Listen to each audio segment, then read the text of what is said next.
Welcome to Daily Life Connection. Thanks for joining me again today on this journey of getting to know God better, which is really a lifelong journey, isn't it? The longer we live, the more we explore God, the richer it gets. And that's a wonderful incentive to continue to explore who God is, because it only gets better. And it will take a lifetime, and we still won't have begun to explore it all. Well, today I want to talk about the God who is an icon maker. God, the icon maker. In most of our traditions, we don't use icons in our spiritual settings, our religious settings. But in the Eastern Orthodox Church, they have always used icons as a means of communicating who God is to the world around us. Of course, back in those early days, very few people were literate. They weren't able to read the scriptures, and they never had copies of it.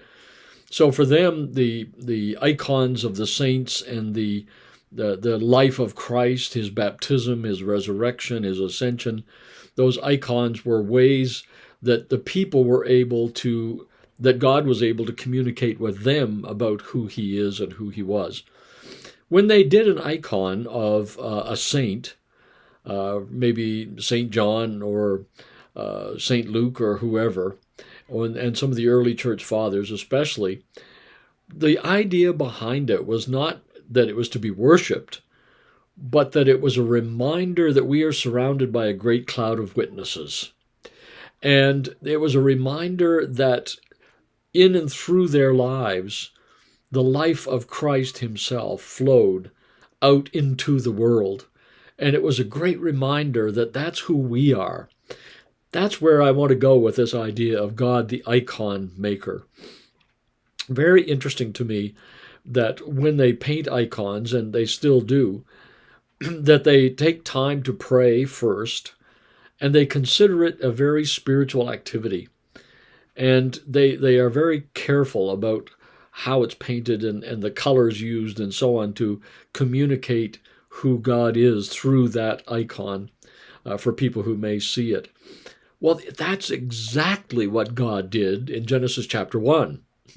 It said, he created humanity, male and female, in his image. And if you were using the Greek word for that image, it would be icon. In the New Testament, when it talks about that, we are being transformed into his image, it's the word icon, and of course today, most of us are watching this on a computer or computing device of some sort. Our whole desktop is covered in icons. And what they are is they are not the real program, but they are representations of it that if you click them and open them, then it will take you to the real thing. Oh, this is such an amazing truth for us. When God created man and woman, when he created humanity, they were not God.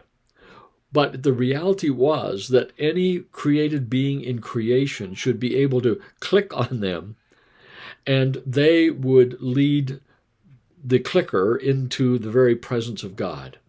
They would reveal him to them. I remember years and years and years ago, a gentleman from England, I think his name was Reverend Thomas or something, and he spoke at a Keswick convention here in the city. And he talked about how that the whole universe should be able to look at us and see who God is. Our lives are to communicate who God is. Now, that doesn't happen by you and I trying really hard to be godly. That doesn't work very well. All that communicates to the world is that I'm trying really hard to be good. But when I invite God through Christ and his Spirit to dwell in me and flow from me, then that's what people encounter. And when they connect with me, they get to experience the flowing Spirit of God through me. That's how I'm an icon. That's how you're an icon. We are those who lead others to experience the amazing goodness of God. He created us to be icons. He painted us. He made us in his image as an icon. God is an icon maker. You are one of his icons today. It is in you that the glory and majesty and goodness of God, his heart of mercy, compassion, love, and justice and humility, all of those things are in you because his image is in you. So today, it's not a matter, like I said, of trying really hard to let those things, to be those things. We don't have that ability on our own to be those things. We are dependent on the image maker. Just like that little icon on my desktop for mail, no matter, that little picture, it can't be mail. But if I click on it, it opens the internal application that enables the mail app to work. You and I are not God, but the app is in us. His image is in us. And as we dwell close to him, it clears the channel for that to work well. You know, it's like this, I think. Every once in a while, our computers kind of just start working quirky. And we think, goodness, what's wrong with this program? It's not working as it should. And sometimes if you call support, you know what they'll tell you?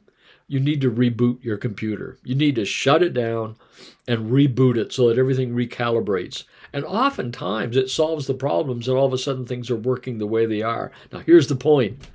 Every time you and I spend time with God, every time we get in his word and worship and meditate and pray, every time we're present to his presence, we get rebooted. We get rebooted so that his image is more perfectly expressed through us without all of our glitches that we throw in. Wow, that's a lot to think about today, isn't it? God, the icon maker. You and I are images of God himself. That's what he wants.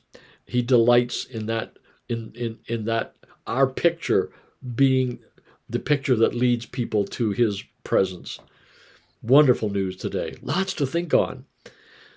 We'll talk again tomorrow. God bless.